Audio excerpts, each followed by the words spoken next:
Dari dulu saya nggak setuju BLT, entah yang ini, yang balsem ini juga semuanya nggak. Saya dari dulu Jejak memang paling digital tidak memang senang bantuan tunai. kejam. Kalau bisa bantuan itu diberikan untuk usaha-usaha produktif, usaha-usaha kecil, usaha rumah tangga yang produktif, itu akan lebih baik. Dari dulu saya nggak setuju BLT, entah yang ini, yang balsem ini juga semuanya nggak. Hah? Apanya? Luar Saya nggak biasa ngerti nih tepat bunyi. atau nggak tepat, tapi saya diberikan untuk usaha-usaha produktif yang ada di rakyat. Ini ngefeknya akan lebih bagus. Untuk meringankan beban masyarakat, pemerintah akan memberikan BLT minyak goreng. Bantuan itu akan diberikan kepada 20,5 juta keluarga yang termasuk dalam daftar bantuan pangan non-tunai BPNT dan program Keluarga Harapan PKH, serta 2,5 juta PKL yang berjualan makanan gorengan.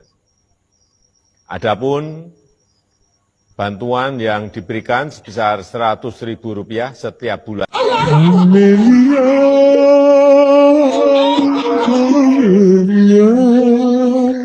Astagfirullah. Netizen.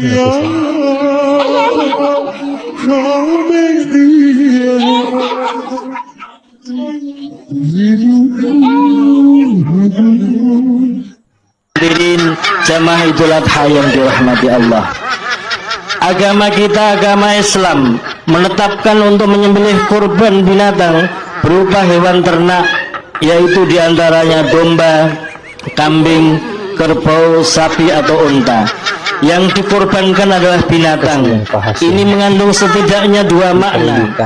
Yang pertama, sifat-sifat kebinatangan yang terdapat dalam jiwa manusia harus dikorbankan dan disembelih. Dan yang kedua, jiwa dan perbuatan seseorang harus dilandasi dengan tauhid, iman dan takwa. Sangat banyak sifat kebinatangan yang terdapat dalam diri manusia.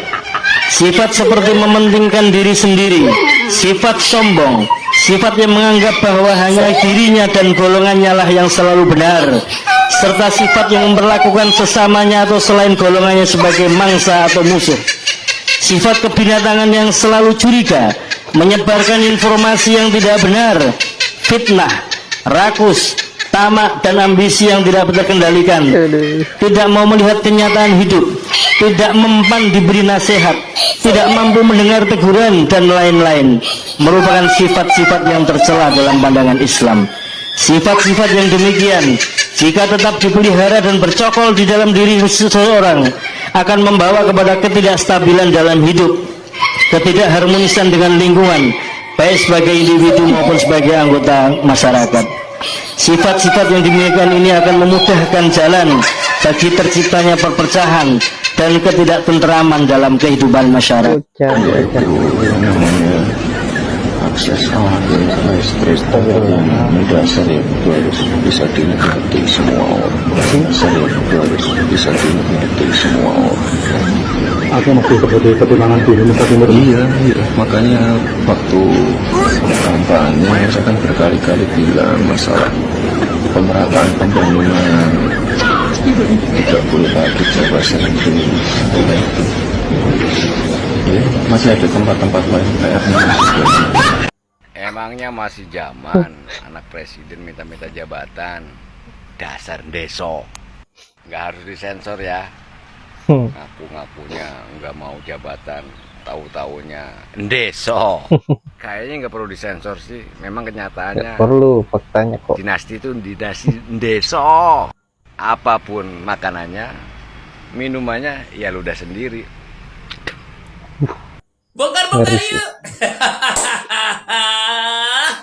Mana nih kumpul-kumpul nih bagi pendukungnya Jokowi yang udah mendapatkan kartu pradungu. Kumpul. Dolar semakin naik nih, ya kan? Katanya dulu dolar akan diturun menjadi 10.000, sekarang aja 16.000 sekian. Dan lagi peringkat judi online di Indonesia tertinggi loh di Asia. Selamat ya buat para pendukungnya Jokowi yang dapat kartu Pradungu. BBM udah mulai bentar lagi naik, listrik udah naik ya, ada listrik semuanya naik. Semoga ya bagi pendukungnya Jokowi yang mendapatkan kartu Pradungu hidupnya tidak sengsara, tidak belangsat, ya kan? Oke, bagi kaum bara babu-babu ya kan, yang di Taiwan di TKW itu yang pendukung 02 nggak pengaruh. Oke, kamu kalau nggak pengaruh, ngapain lu jadi babu? Ya kan? Ngapain lu jadi babu di sono? Pulanglah biar merasakan. Ya kan? Jangan sombong lu. Ya kan? Jangan babu-babu terus, pulang ke negaramu. Bagaimana merasakan tetangga-tetanggamu menderita? Ya kan? Jadi babu aja bangga. Ya kan?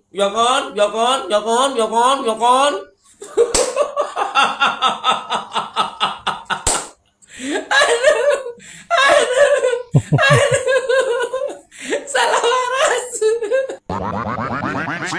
Masih makan bebek. Cuan ada di Indonesia dilaksanakan oleh presiden sendiri. Betapa tidak beradabnya manusia di Indonesia di masa Ya, saya berharap video terakhir ini bisa disaksikan oleh kaum 58% agar mereka menyadari bahwa dirinya memang dianggap sebagai sampah, dianggap sebagai ternak. Seperti yang ada di video tadi, bahwa rakyat di Indonesia ini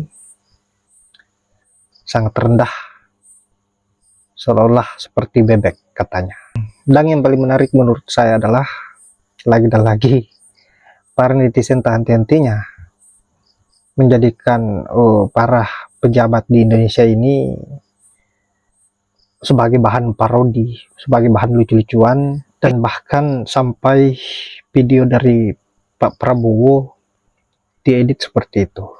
Saya kira para pejabat-pejabat di Indonesia ini terlihat tidak ada lagi harga diri di mata para netizen, di mata sebagian rakyat Indonesia, karena hampir setiap hari para netizen ini mengejek para pemerintah, terutama Pak Jokowi dan Pak Prabowo maupun Gibran, dengan cara memparodikan maupun mengedit, yang saya kira dan saya menilai secara pribadi bahwa ini adalah bentuk bagaimana agar para netizen atau sebagian rakyat Indonesia mengekspresikan apa yang menjadi kekesalannya terhadap perilaku bingis yang dilakukan oleh Pak Jokowi dan juga gerombolannya.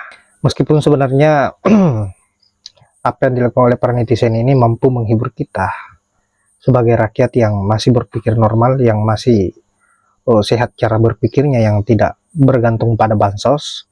Namun yang membuat kita prihatin adalah saudara-saudara kita, yaitu kaum 58% atau kaum bansos, pasti akan sakit hati jika melihat video ini. Sudah sakit hati junjungannya diparodikan, ditambah lagi makan siang gratis batal, dan bansos tidak tahu kapan bisa diluncurkan oleh Pak Jokowi lagi.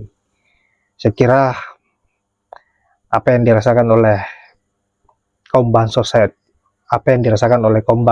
ini, kaum 58%, saya kira sudah sangat memprihatinkan. Baiklah sahabat-sahabat, saya kira hanya itu. Terima kasih sudah menyempatkan diri untuk menonton, dan semoga terhibur dengan apa yang saya sajikan hari ini. Semoga ada manfaatnya. Saya akhiri dengan ucapan wallahul muwaffiq ila aqwamit thoriq. Assalamualaikum warahmatullahi wabarakatuh.